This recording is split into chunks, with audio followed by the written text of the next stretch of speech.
Hello, I'm Nancy Lyons. I'm a member of the Village of Hoffman Estates Historical Sites Commission, and I'm welcoming you to our annual open house. We usually have it in the summer. This time we have the Dupage settlers who are here showing what life would have been for the settlers in the 1850s. We have a weaver and somebody setting up camp and a children's activity area. We also have the Schaumburg Township Historical Society who is here for their annual ice cream social. You want the good stuff? Yes. I want the good stuff. You want the good I mean, if I have a choice. Okay. Oh, ice cream compliments. Excellent. There we go. Oh, okay. And then do I keep the spoon then? Yes, it's your spoon. No extra charge for the spoon. Delicious. Delicious. Good stuff. It's good for you too. Thank you. Thank you very much. It looks delicious. Very good. Yeah, Want a very spoon? good. My name is Bob Vintage, and I'm the president of the Schaumburg Township Historical Society. The township covers 7 different villages, and Hoffman Estates is probably the second largest village in the township, Schaumburg being the largest. And we're here today at the open house of the Sunderledge Farm in Hoffman Estates, and the event is put on by the Historic Sites Commission of Hoffman Estates, and we operate in conjunction with them putting on a ice cream social, which basically is offering ice cream and all the accoutrements you might want. And one of our members, approximately 10 years or so ago, had come up with this idea as a little bit of a fundraising event for us for some other things that we do during the year. And her name was Sharon Kimball. And I've got a little sign here that we put on our thing showing that this is the Sharon Kimball Ice Cream Social. So we'd love for you to come out. I know it's probably too late this year, but we do this every year in July, usually the last Sunday of the month. Did you want 1 scoop or 2 scoops, young man?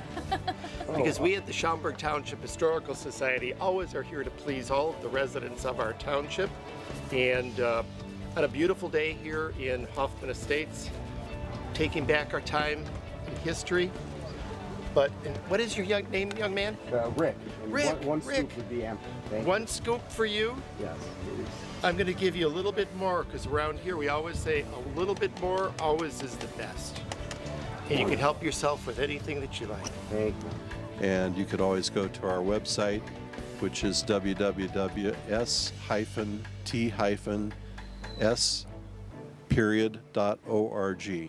That stands for Schaumburg Township Historical Society. Just make sure you put the hyphens in. And we have all of our events listed for the year, so you can see some of the things that we have done and will be doing. And we hope you come back often. Now it's in July, but we're always going to be here no matter what month.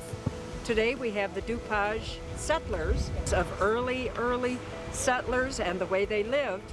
And Dupage is Dupage to us. It's Dupage County, but they're known as Dupage because that's the French pronunciation of Dupage.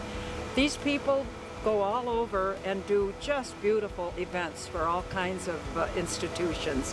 So come and have fun. This is the open house at Sunderledge Farmhouse in Hoffman Estates. A house that was built in 1856 is now open on special occasions for people to come and look at the house and also to be participating in some of the events that we have here. And this time, this is Diane Mate from the Dupage Settlers Group. Dupage Settlers Group, and she is going to tell us what she's been doing here. She makes baskets, and this is one way of showing what people used to do long time ago before you could go out and buy one already made. Today I'm doing a weaving on a small loom. It's a 4-harness loom. Most families would have some type of loom. Even if they were making rugs, they would have a great big loom out in an outbuilding that would stay all the time. In the house, they would have smaller looms, like tape looms to make ribbons for their hats or suspenders, things like that. And it was a way of teaching the children all winter when they were in the house how to weave. because both boys and girls knew how to weave. It's called four harness. All weaving is on the same principle. You go up and down over the warp threads. That's these threads are the warp threads. And this is the weft that goes up and down, up and down. You could do it with a needle if you had to. It's like darning a sock. You're weaving actually when you're darning a sock. And but when you use a loom, it makes it faster because I can put the shuttle straight through. And then I use the beater to beat the tight so there's no holes in the cloth. And then you switch the harnesses and you can go back through and it goes the other way. Oh. And it's very colored. Yes, I Yes. use very colored yarn. That since it's a small piece, it's a nice way to use up all the odds and ends that I have left from other projects. That's right. This is called a table loom, and that's why I have to move the levers here. If I had a big loom, it would have treadles on the floor that I could use my feet. Okay. And then you can even go faster because you go back and forth. Yeah, and then So- you have 4 limbs working, right? Right. So there we have it. Thank you, I'm Marilyn. Come back again sometime.